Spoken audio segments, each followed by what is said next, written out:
Good afternoon. Cette semaine, nous allons travailler sur le son Z.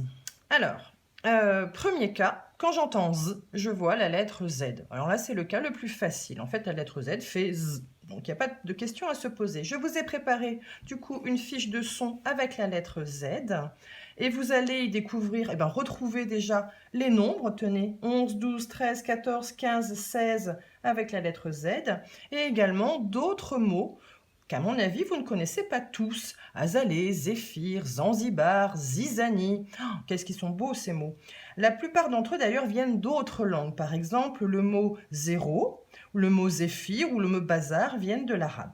Donc voilà, la lettre Z, le son Z avec la lettre Z, c'est très simple. Notons quand même que dans certains mots, on voit un Z à la fin, comme dans du riz, mais il ne fait pas de bruit. Et puis, bien sûr, qu'il y a les lettres amoureuses, le E et le Z, qui font « et » à la fin des mots. Bien. Donc, pour le Z, pas de souci. Maintenant, passons à notre lettre S, puisque nous savons qu'elle peut faire Z également. Souvenez-vous, une chaise, comme dans la chaise bleue. Alors, c'est cette lettre qui m'intéresse. Alors, le S. Quand on voit un S, il peut faire S. Quand il est au début du mot, exemple sapin, ou quand vous voyez deux S, alors là, il n'y a pas de souci, il fait S, comme dans une tasse. Mais la lettre S peut également faire Z. Alors, je vous l'ai déjà expliqué. En fait, c'est une lettre qui est très chatouilleuse. Et ce qui la chatouille le plus, ce sont les voyelles. Petit rappel, les voyelles A, E, I, O, U et Y.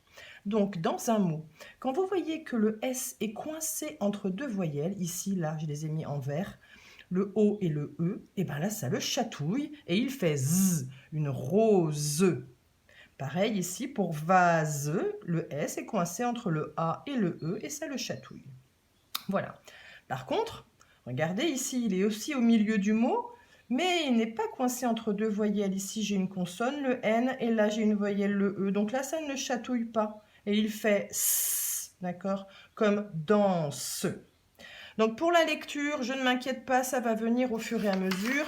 Je vous ai préparé une fiche de lecture quand il fait S et quand il fait Z, en vous rappelant justement pourquoi est-ce qu'il est chatouilleux. Voilà. Maintenant, la difficulté va venir quand on voudra écrire des mots.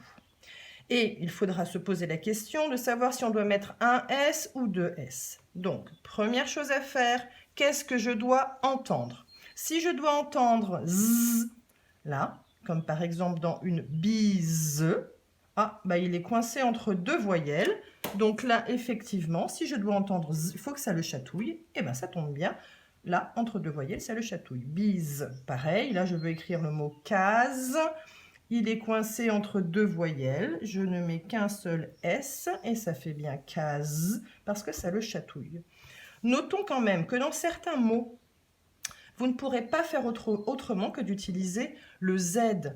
Je veux entendre Z pour écrire 11, mais là j'ai une consonne et puis là j'ai une voyelle. Donc la seule lettre qui va faire Z ici, ça va être le Z. Maintenant, je dois maintenant ici entendre le son S dans les mots. Là par exemple, je vais écrire piste. J'ai une voyelle, mais là, j'ai une consonne. Donc, si je ne mets qu'un seul S, c'est bon, ça marche. En fait, ça ne me chatouille pas, donc il va bien faire S. Par contre, ici, je vais écrire je, casse. Alors, vous voyez, j'ai deux voyelles, le A et le E. Si je ne mets qu'un seul S, voilà, je vais écrire je case. Alors, qu'est-ce qu'il fait le S dans ces cas-là? Il va appeler un copain à la rescousse. Et comme ils sont deux face à deux voyelles, c'est bon, là, ça ne les chatouille plus et ça fait bien S, je casse. Et c'est pour ça d'ailleurs que dans tasse également, il y avait deux S, parce que sinon, ça ferait taze. Donc voilà la difficulté en fait avec le S, ça va être d'apprendre à écrire les mots et de choisir si l'on doit mettre un S ou deux S. Donc c'est à ça que je souhaite que l'on s'entraîne cette semaine. C'est à vous!